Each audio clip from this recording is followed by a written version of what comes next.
మంత్రి లోకేష్ మరోసారి నవ్వుల పాలయ్యారు. గతంలో అనేక సందర్భాల్లో నాలుక మడత మాటలతో ట్రోలింగ్ కి గురయ్యారు లోకేష్. తాజాగా గూగుల్ అదానీ డేటా సెంటర్ శంకుస్థాపన వేదికగా మరోసారి టంగ్ స్లిప్ అయ్యారు. విశాఖపట్నంలో జీ అంటే ఏమిటంటూ అక్కడున్న వారిని ప్రశ్నించారు ఆయన. దీంతో వాళ్ళంతా తలలు పట్టుకున్నారు. వైజాగ్లో జీ ఉంటుంది కానీ విశాఖపట్నం స్పెల్లింగ్లో అసలు జీ ఎక్కడ ఉంటుందో అర్థం కాక నిశ్శబ్దంగా ఉండిపోయారు. లోకేష్ అక్కడితో ఆగలేదు. ఇక నుంచి విశాఖపట్నం పేరు చెప్పగానే జీ అంటే ఏం గుర్తొస్తుందో తెలుసా అని ప్రశ్నించారు. కనీస అవగాహన లేకుండా మాట్లాడడం లోకేష్కి కొత్తేం కాదని అక్కడున్న వారంతా గుసగుసలాడుకోవడం కనిపించింది. ప్రస్తుతం లోకేష్ మాట్లాడిన ఈ మాటలు సోషల్ మీడియాలో వైరల్గా మారాయి. నెటిజన్స్ అంతా ఆయన్ని తెగ ట్రోల్ చేస్తున్నారు.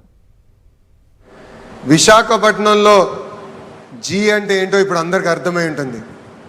అది గూగుల్. అందరు గట్టిగా చెప్పాలి. విశాఖపట్నంలో జీ అంటే ఏంటి? గూగుల్. అది సౌండ్ మాత్రమే కాదు, విశాఖపట్నం ఈరోజు ప్రపంచవ్యాప్తంగా కూడా సౌండ్ చేస్తున్నాం.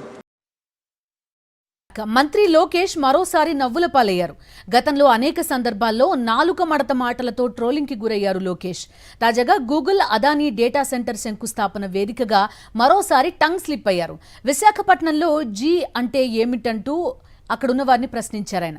దీంతో వాళ్ళంతా తలలు పట్టుకున్నారు. వైజాగ్లో జీ ఉంటుంది కానీ విశాఖపట్నం స్పెల్లింగ్లో అసలు జీ ఎక్కడ ఉంటుందో అర్థం కాక నిశ్శబ్దంగా ఉండిపోయారు. లోకేష్ అక్కడితో ఆగలేదు.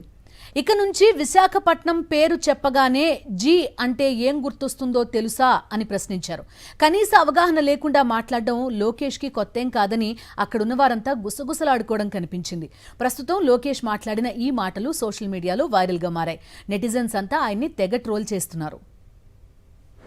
విశాఖపట్నంలో జీ అంటే ఏంటో ఇప్పుడు అందరికి అర్థమై ఉంటుంది.